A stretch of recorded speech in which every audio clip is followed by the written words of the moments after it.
In this presentation, we go over Boolean algebra and we go over logic circuits. So last module, we learned about how we use ones and zeros to represent integers, floating point numbers, and instructions.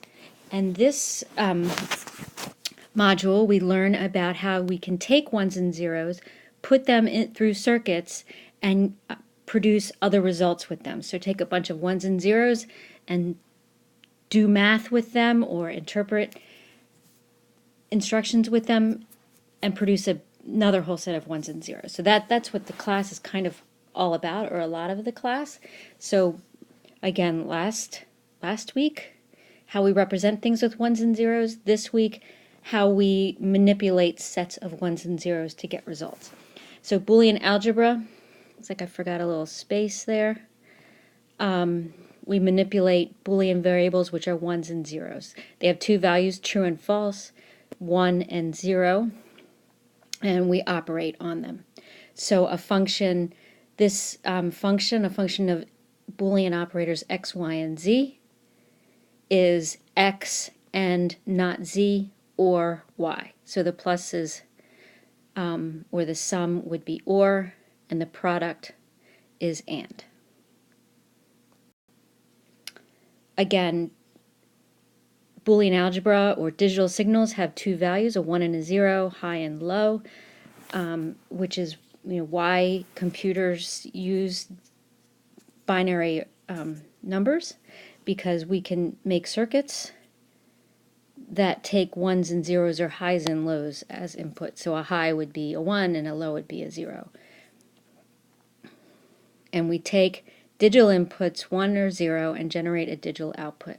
So again, last week we talked about how we represent numbers or instructions with ones and zeros. And now we're going to look at how can we make circuits and combine logic gates to do things with those ones and zeros. Again, as we said, a Boolean function, so a function of x, y, and z, where x, y, and z are Boolean variables. It has a variable, that will be the x and the y, an operator, so an and, or an or a not, and it has an input, at least one input, and then the output is a 0 or a 1. And we're going to look at it, we're going to represent these Boolean functions with truth tables and implement them using logic gates. So that's what we're going to show in this slideshow.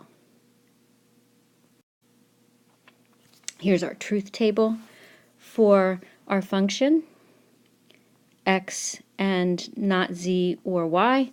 So we represent all the possible values of x, y, and z here. So there's going to be, since there's 3 variables, there's going to be 8 possible combinations of the 3 variables. And this is just kind of an extra to helper. So if z is 0, z naught is 1, and so on, x and z naught is going to be 0 and 1, so that would be false. So x and z naught is false and y is false. So this is a 0. But you can go through that and see how each of these rows, the inputs, results in the output.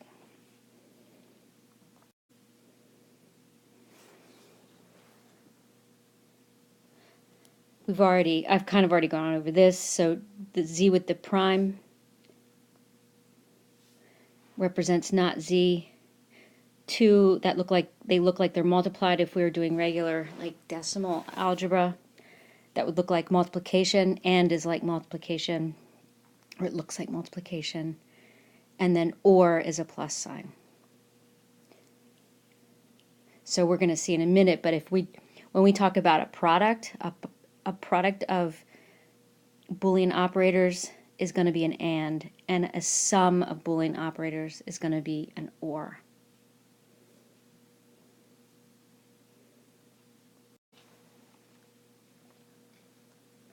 So we're going to take these Boolean operators, or Boolean functions, and put together a bunch of logic gates to implement them. That's what computers do. So we need to have as few of logic gates as possible because we want our function to be cheaper to build. So we learn a lot of ways to make our functions as simple as we can. So we're going to have as few logic gates as we can have. So the simplify, and this will come in handy at various times throughout the class, but here are some ways of simplifying. So 1 and x is going to always be x, because 1 is obviously always true. So the output of this one is just going to be the same as what x is. Same as 0 or x. 0 is always going to be false, so the result of 0 or x is always going to be x. Kind of the reverse, 0 and x is always going to be 0. No matter what x is, they're not going to both be true because there's a 0 in there. 1 or x is always going to be 1 because 1 is always true. X and x equals x, x or x equals x. With a fancy name. X and x naught will never be true, but x or x naught will always be true. These just require kind of just some thinking. These we should be familiar with somewhat. Commutative, associative, and distributive. You can have a look at that. It's just like it was when you first took algebra.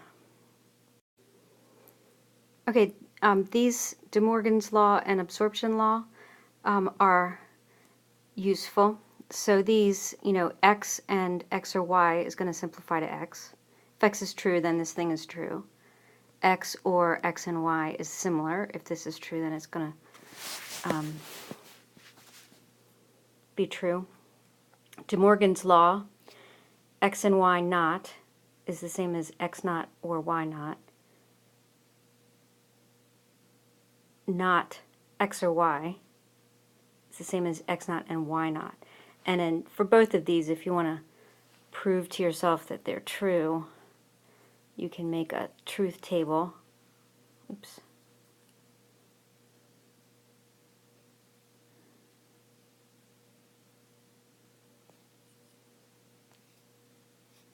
So you could go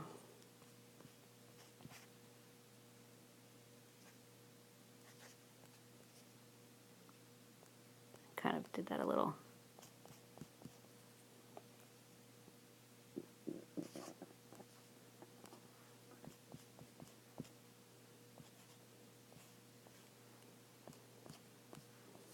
So here's, right? So it's true if not x or not y is true, and that's, so that holds. So you can prove this one to yourself as well, using a similar kind of deal.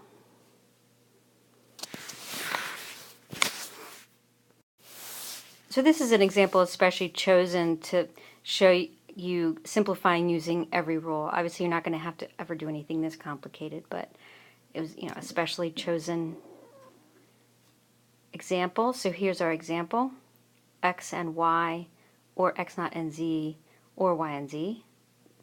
So here we just multiply an identity, change 1 to x or x naught,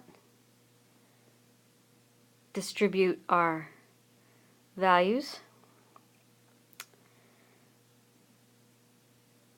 And this is just rearranging the x and the yz, kind of goes without saying. Change the parens, so associative. Now we're going to rearrange to put the xy terms together and the x naught z terms together.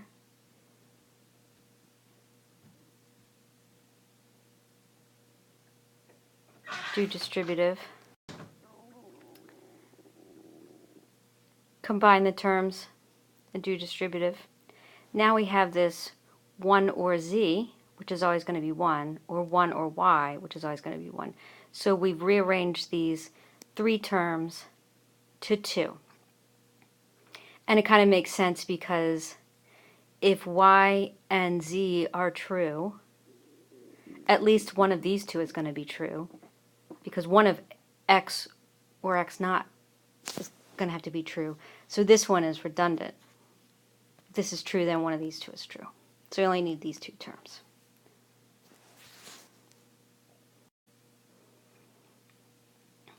We're going to talk about canonical or standardized forms of Boolean expressions that come in handy. And we'll see in a few weeks handy ways to implement these. But we're going to use truth tables to form what's called sum of products or product of sums. And as I said before, and is like a sum, and or and is like a product, and or is like a sum. So this is, you have a bunch of and terms, and you or them together. Here you have a bunch of or terms, and you and them together. So here's a anded variables or'd together. So a sum of products, and here's or'd terms anded together, so a product of sums. Table into, we can use the truth table to get the sum of products, and we can use the truth table to get the product of sums. So this first example is how to get the sum of products. So to get the sum of products, we take every row in the table that has a 1 output, so that every row that's a true, we would say if any of these rows are true, then the function is true.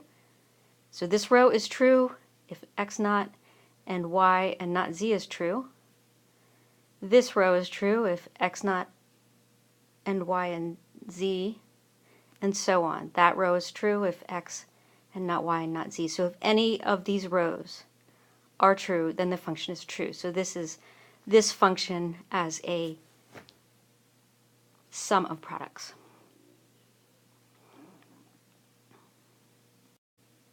Now to get the product of sums, we use the 0 values, the rows with 0. So we would have to take the complement of each value or them together.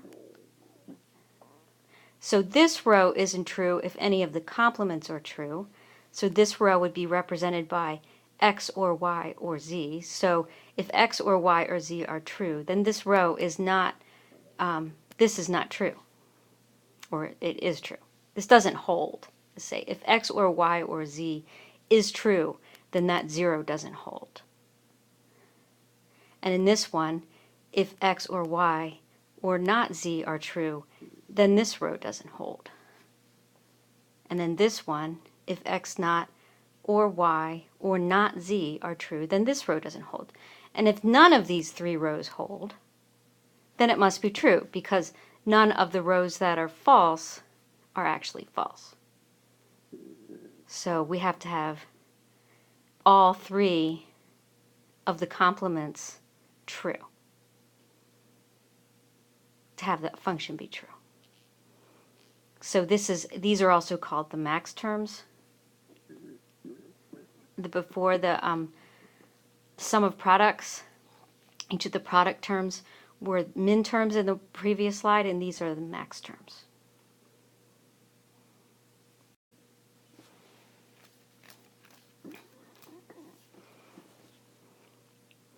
So De Morgan's law, again, gives us an easy way to come up with the complement. Here's a more complicated function. And if we want to take the complement, just like in De Morgan's law, we'd put parens around the whole thing, take the complement, and then remember that with De Morgan's law,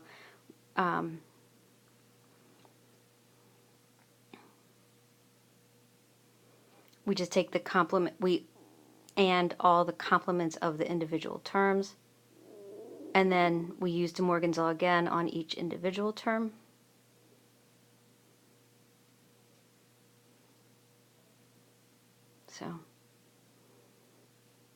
So we've actually turned this from a sum of products to a product of sums.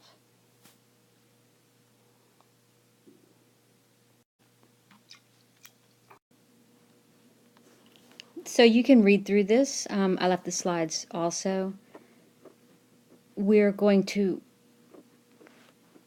what digital computers, which is, we're studying the architecture of, use logic gates to implement these functions. So that's kind of like how we turn numbers and instructions into results, is using logic gates.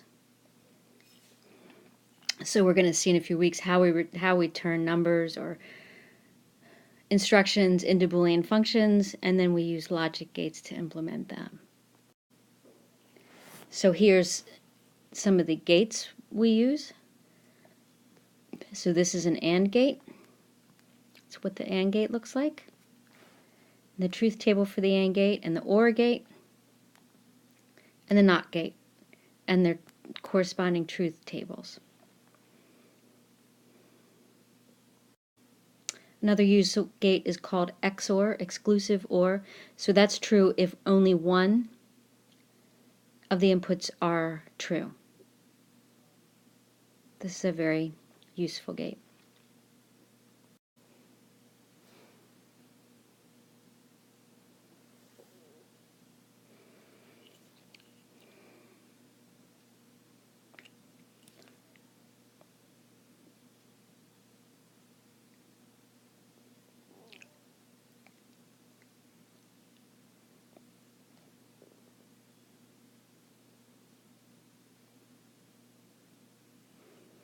So NAND and NOR.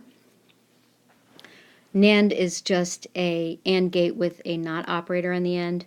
NOR would be a OR gate with a NOT operator. Here's a NAND gate. So X and Y NOT. And we remember from De Morgan's law that it's actually X and Y naught is actually the same as X naught or Y naught. So these two are equivalent. So NAND is equivalent to negating both the inputs and putting it through an OR gate. So these two are equivalent. Here's a NOR gate, which is equivalent to negating the two inputs to a NAND gate.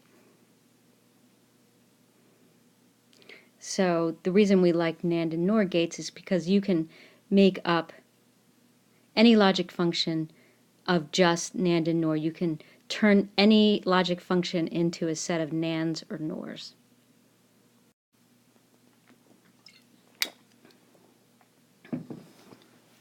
So here's how we can implement NOT and an OR with just a NAND gate, or several NAND gates.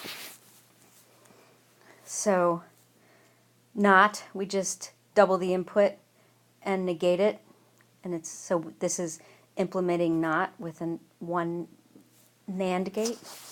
This is implementing AND with two NAND gates. So this would be NOT X and Y NOT. So put X and Y NOT into a NAND gate twice, and it comes out X and Y NOT, which is the same as X and Y. So this is just showing how you can implement any simpler function using just NAND gates.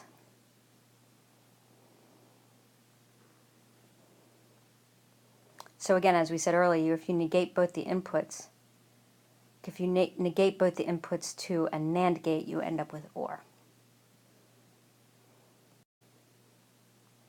And you can have a 3-input gate,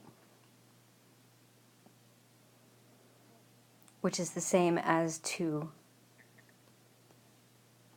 2-input gates. And here's our X and Y NOT and Z implemented.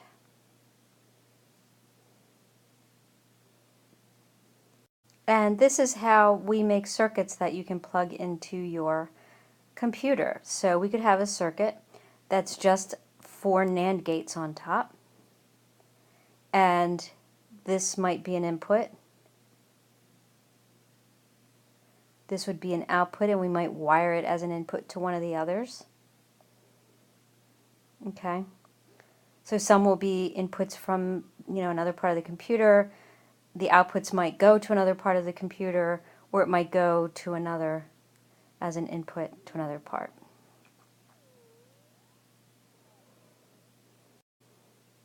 So here's our function that is implemented with just NAND gates. So we have our X input would be come to this pin 1 and pin 2. So this is X and X to the NAND gate. So it's all NAND gates. We have to make this thing happen with just NAND. So this would be X naught. So this would be X naught and Y naught.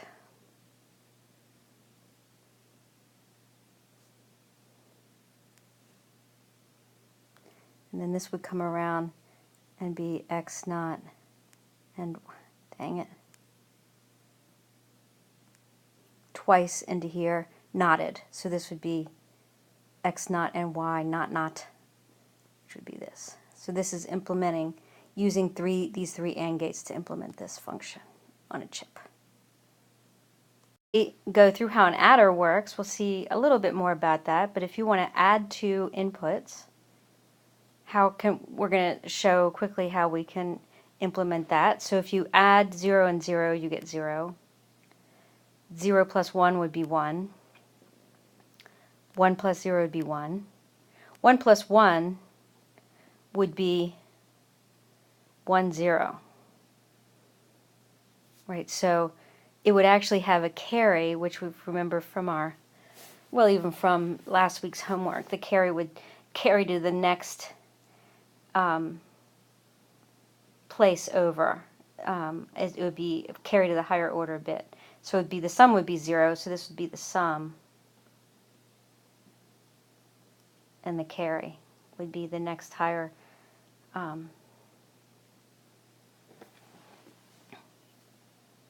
digit. So here's how we implement it. So we use an XOR to create the sum and an AND to create the carry. So here's an adder.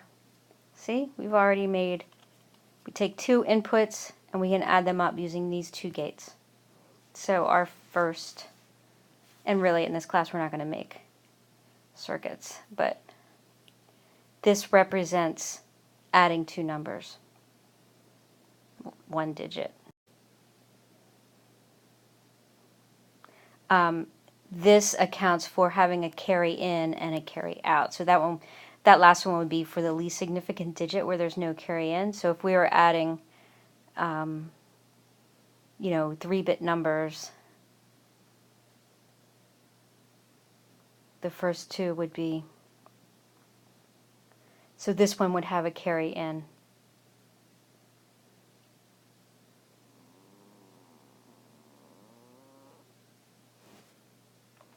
Right, so we add these three together to get the sum. And if, like in this case, there would be a carry. Sum is 0. Here's another one with a carry. Another one with a carry, and this one is just like my two middle bits, my two more significant bits here. The sum is 1 and there's a carry. And here's our implemented, our carry in. We have our XOR for just X plus Y, this XOR bit. And then we add the sum to the carry in to get the sum. So we add this input to the carry in to get the sum. And carry out would be if either one of these two are both 1, then we would have a carry out.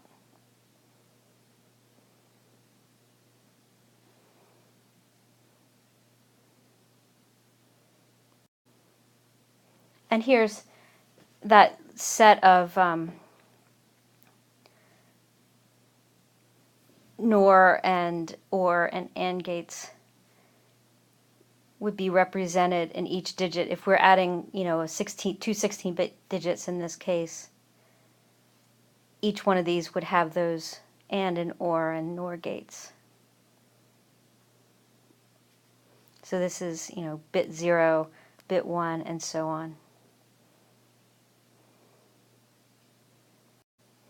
So we're going to briefly go over different kinds of combinational circuits. So a decoder takes n inputs and produces 2 to the n outputs. So it's every possible combination of the n inputs would produce an output. So if there's 3 inputs, there's going to be 8 outputs,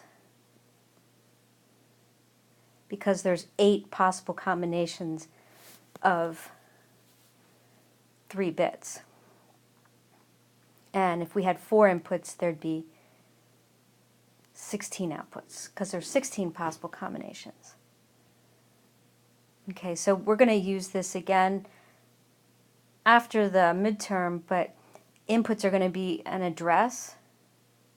So an address value, if we have a 3-bit address value, that means there are 8 possible addresses. So we're going to use binary digits to represent an address in memory. And if there's 3 digits of our address, that means there's 8 possible addresses. And so we're going to use a decoder to take an address input and figure out where in memory to go get the data. So this is how we could implement a decoder. So again, here with 2 inputs, there are 4 possible outputs. So that's an example of a decoder.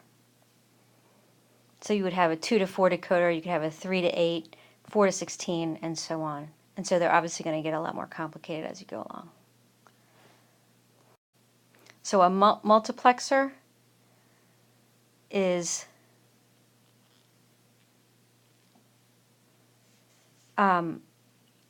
selects a single output. So if you have 4 inputs, it's going to choose one of the 4. And so we're going to use control lines to select the input. So if you have 4 inputs, you take log 4, you need log 4 control lines to choose an input.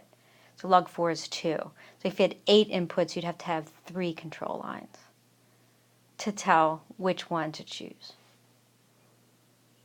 And multiplexers are also called selectors. So we're going to see some, when we talk about the data path, actually next week, we're going to see multiplexers.